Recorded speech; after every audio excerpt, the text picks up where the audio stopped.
சமையல் மணக்க ருசிக்க அம்மா சமையல் மசாலா ஐட்டம்ஸ் ஊறுகாய் ஐட்டம்ஸ் நம்மக்கிட்ட கிடைக்குது. நீங்கள் கீழே வந்து நம்பர் கொடுக்குறேன், நம்பரில் காண்டாக்ட் பண்ணுங்கள். வணக்கம், நான் உங்கள் அம்மா சமையல் மீனாட்சி.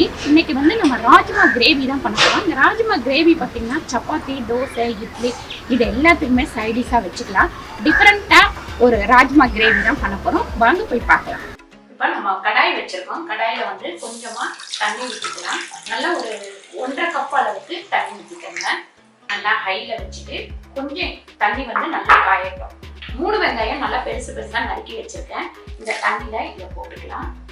அதுக்கப்புறம் இந்த தக்காளி வந்து 3 தக்காளி நறுக்கி வச்சுருக்கேன், அதையும் இதில் சேர்த்துக்கலாம். முந்திரி வந்து ஒரு 15 பல்லு கிட்ட, அதுவும் இதில் சேர்த்துக்கலாம். இஞ்சி பார்த்தீங்கன்னா ஒரு பெரிய பீஸ் நறுக்கி வச்சிருக்கேன், அதையும் இதில் சேர்த்துப்போம். பூண்டு வந்து ஒரு 10 பல்லு, அதையும் இதில் சேர்த்துக்கலாம். அதுக்கப்புறம் நம்ம வந்து காஷ்மீர் மிளகாய் ஒரு 6, காஞ்ச மிளகாய் ஒரு 6, இது எல்லாத்தையும் சேர்த்துட்டு நல்லா வந்து கொஞ்சம் நல்லா கொதிக்கட்டும். வெந்ததுக்கு அப்புறம் நம்ம எடுத்து ஆற வச்சு அரைக்கணும் இந்த மசாலாவை. இப்போ பாருங்க, நல்லா இந்த மாதிரி கொதிக்கணும், நல்லா ஓரளவுக்கு வெந்துடணும். வெந்ததுக்கப்புறம் நம்ம ஆஃப் பண்ணிவிட்டு ஆற வச்சு தான் அரைக்கணும். கொஞ்சம் கொத்தமல்லி சேர்த்துக்கலாம். அதுக்கப்புறம் பார்த்திங்கன்னா புதினா கொஞ்சம். இப்போது நம்ம நல்லா வேக வச்ச இந்த வெங்காயம், தக்காளி இது எல்லாத்தையும் இதில் சேர்த்துப்போம். ஒரு 4 ஸ்பூன் அளவுக்கு நம்ம எண்ணெய் போட்டுக்கலாம். எண்ணெய் நல்லா காயட்டும். ஒரு 1/2 ஸ்பூன் அளவுக்கு சோம்பு சேர்த்துக்கலாம். ஒரு 1/2 ஸ்பூன் அளவுக்கு ஜீரகம் சேர்த்துக்கலாம். இதில் வந்து நம்ம கரம் மசாலா பொடி போட்டுக்கலாம் 1 ஸ்பூன். நீங்கள் வந்து இதில் பட்டர் சேர்க்கறதுனா பட்டர் சேர்த்துக்கலாம். நான் வந்து எண்ணெய் ஊற்றிப்பேன். மஞ்சத்தூள் வந்து 1/4 டீஸ்பூன். 1 ஸ்பூன் அளவுக்கு உப்பு சேர்த்துக்கலாம். கொஞ்சமாக கருவேப்பிலை சேர்த்துக்கலாம்.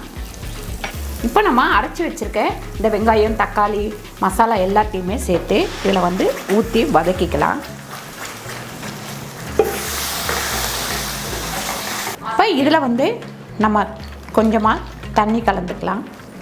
இப்போ இது எண்ணெய் தெளிகிற வரைக்கும் கம்மியான தீயில வச்சு நல்லா நம்ம இப்படி கலந்து விட்டுக்கிட்டே இருக்கணும். பாருங்க, ஒரு 5 நிமிஷம் இதை மூடி வச்சிடலாம். மசாலா கொதிக்கிற வேலைக்கு நம்ம வந்து தேங்காயும் தயிரும் சேர்த்து அரைச்சி எடுத்துக்கலாம். நல்லா வந்து கிரேவி மாதிரி சூப்பராக வந்திருக்கு பாருங்கள். இந்த மசாலாலாம் அரைச்சி ஊற்றுவோம் தான் இந்த மாதிரி வந்திருக்கு. இப்போ நம்ம வேக வச்சுருக்க ராஜ்மா சேர்த்துக்கலாம். ராஜ்மா வந்து 200 கிராம். இது கிட்டத்தட்ட ஒரு 6 பேர்த்துக்கு இந்த கிரேவி. இந்த கிரேவி வந்து நீங்கள் 2 பேர்த்துக்கு பண்ணுறதுனா ஒரு 50லேருந்து 75 கிராம் போடலாம். இதே 4 பேர்த்துக்கு பண்ணுறீங்கன்னா 150 கிராம் போட்டிங்கன்னா உங்களுக்கு போதும். நம்ம ராஜ்மா ஊற்றினதுக்கப்புறம் நம்ம வந்து தேங்காயும் தயிரும் அரைச்சி வச்சுருக்கோம். ஒரு 2 நிமிஷம் இதை மூடி ஒரு கொதி வரட்டும். சூப்பரான ராஜ்மா கிரேவி வந்து ரெடி ஆயிடுச்சு. இந்த மாதிரி லைட்டாக எண்ணெய் தெளியணும், அந்த ஸ்டேஜில் தான் நீங்கள் வந்து இதை இறக்கணும். இப்போ நம்ம தேங்காயும் தயிரும் சேர்த்து அரைச்சி வச்சுருக்கோம். உங்களுக்கு வேணும்னா நீங்கள் ஃப்ரெஷ் க்ரீம் கூட சேர்த்துக்கலாம். கடைசியில் இந்த மாதிரி விட்டுட்டு ஒரு 2 கிண்டிட்டு அப்படியே நம்ம ஒரு கொதிக்க விடுவோம். இதில் நம்ம மேலே வந்து கொத்தமல்லி தூவிக்கலாம்.